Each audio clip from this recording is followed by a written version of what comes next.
পাকিস্তানের সাথে উত্তেজনা চরমে, তাই তো বড্ড চিন্তিত নরেন্দ্র মোদী। নিজ দেশ ভারতের সীমান্ত বাঁচাতে মরিয়া এই নেতা, তাই আপাতত বিদেশ সফর করবেন না বলে জানিয়েছেন।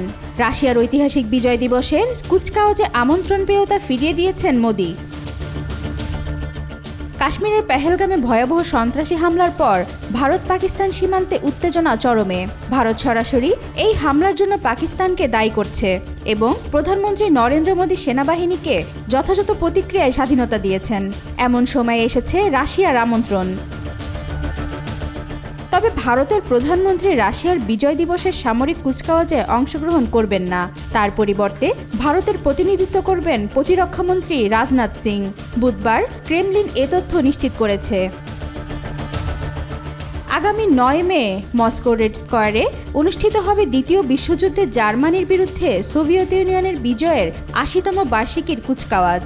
এই অনুষ্ঠানে চীনের প্রেসিডেন্ট শি জিনপিং সহ বিশ্বের অন্তত ২০ জন রাষ্ট্রপ্রধান অংশ নেবেন।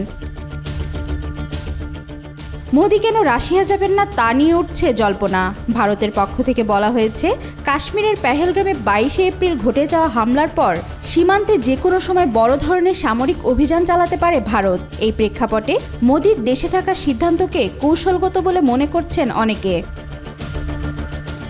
মোদীর অনুপস্থিতি, রাজনাথ সিংয়ের প্রতিনিধিত্ব আন্তর্জাতিক কূটনীতিতে ভারতের ভারসাম্যপূর্ণ অবস্থানকে নির্দেশ করছে। একদিকে আঞ্চলিক সংকটে কঠোর মনোভাব, অন্যদিকে বৈশ্বিক বন্ধুত্ব বজায় রাখা।